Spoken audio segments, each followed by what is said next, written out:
Hello students, welcome to my channel No Biology No Life, and I am your educator Shampa Shah. We were discussing about the first chapter of class 8 science, crop production and management, and the last day we had discussed about adding manure and fertilizers in the field for the better production of crops. Today we are going to discuss about irrigation. All living beings need water to live. Water is very important for proper growth and development of every organism. Along with water, minerals and fertilizers are also absorbed by the root of the plant.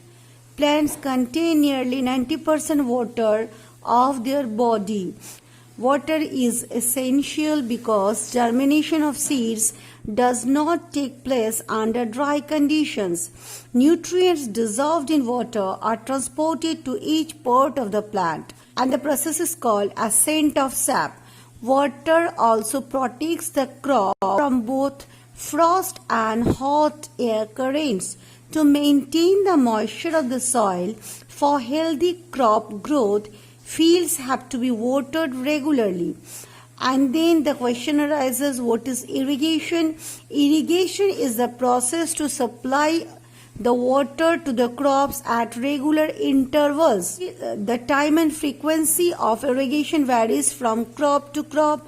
Some crop need a lot of water and some need a little. Soil to soil and season to season it varies. In summer, the frequency of water is higher. Why? Because in summer, the evaporation takes place from the soil in a large amount, and transpiration also takes place in maximum, mainly in the daytime. Now we have to know about sources of irrigation. The sources are from where the water is collected to add to the fields. The sources of water for irrigation are wells, tube wells, ponds, lakes, rivers, dams and canals. There are two methods that are used in our country. They are traditional method of irrigation and the other one is modern methods of irrigation. And the traditional methods are of different kinds. The water available in wells, lakes and canals is lifted up by different methods in different regions for taking it to the fields.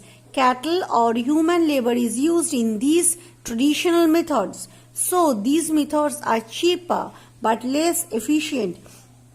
The various traditional ways are moat, or that is pulley system, the other one is chain system, and dheki and rahat system or lever system. Pumps are commonly used for lifting water. Diesel, biogas, electricity and solar energy is used to run the pumps. The traditional methods were used in ancient times, but nowadays science discovered many machines that helps to irrigate the field very easily, and these modern methods of irrigation help us to use water economically. The main methods used are as follows. Mainly there are two modern methods are used nowadays. One is sprinkler system, the other one is drip system. At first we will discuss about sprinkler system. This system is more useful on the uneven land where sufficient water is not available. The perpendicular pipes having rotating nozzles on top are joined to the main pipeline at regular intervals. When water is allowed to flow through the main pipe under pressure with the help of a pump, it escapes from the rotating nozzle and spreads all over the field. It gets sprinkled on the crop as if it is raining. Sprinkler is very useful for lawns, coffee plantation and several other crops.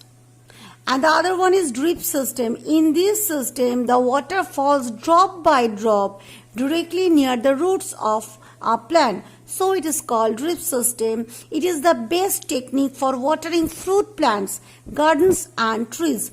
Water is not wasted at all. It is a boon in regions where availability of water is very poor.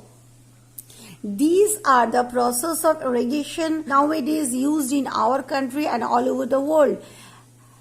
If you have any questions, please ask me in my comment box and like the video if you find it helpful. And guys, keep learning, happy learning. Have a good day.